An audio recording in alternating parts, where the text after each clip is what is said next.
NASCAR Xfinity Series driver Sheldon Creed recently revealed that he did not have any conversations with Richard Childress Racing management following the mayhem at Martinsville that saw him narrowly lose out qualifying for the championship to Justin Allgaier in a drag race to the end, and saw his teammate Austin Hill not even finish the race and wreck on the last lap. There was a bunch of controversy following the race. We saw this here from Andy Petree, where he confronted Sheldon Creed after the race and seemed to berate him. This is video from Toby Christie. Let's take a listen.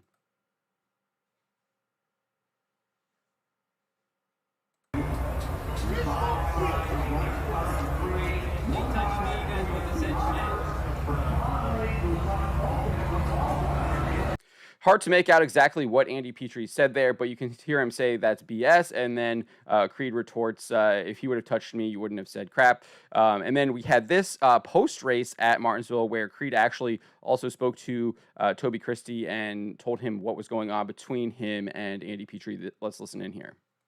What did Andy say? What did he say? He was just mad at how I raced in 21, but roles reversed. They didn't say anything. Yeah. Probably part of the reason that I'm leaving. So,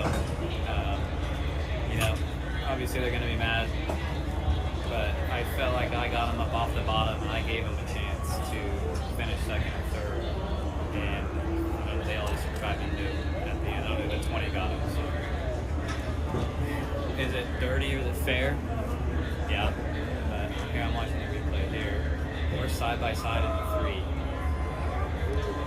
I drive up the hill.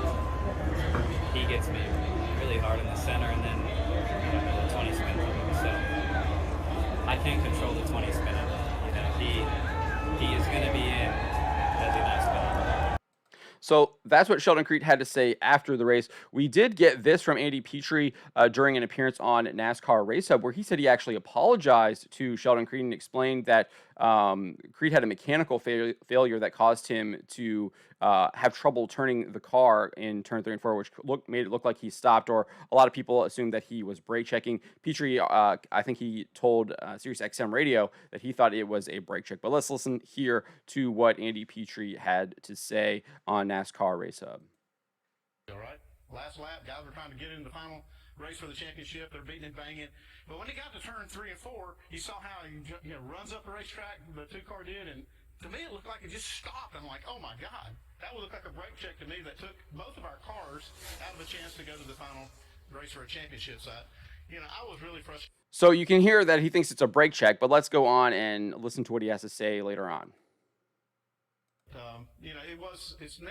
It's not what you think you see, right? Yeah. I thought that's what it was, but as it turns out, they got together and bent the bumper bar on Sheldon Creed's car, going into 3 on the last corner.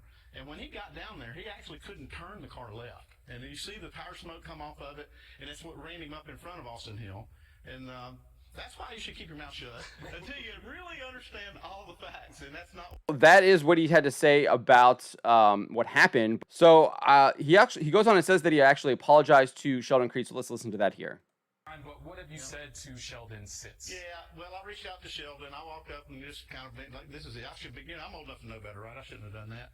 But I did reach out to Sheldon, apologize to him, even before I realized what had happened. I really shouldn't have done that, regardless of the situation. Those guys were putting it all out there, racing for their lives, their championship, and it's kind of up to them to work it out, right? Yeah. I just wish it would have worked out in RCR's favor.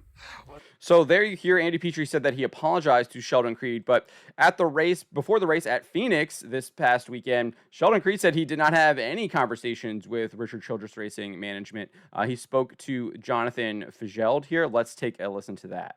What were the conversations like this among you and Richard and Austin? There was none.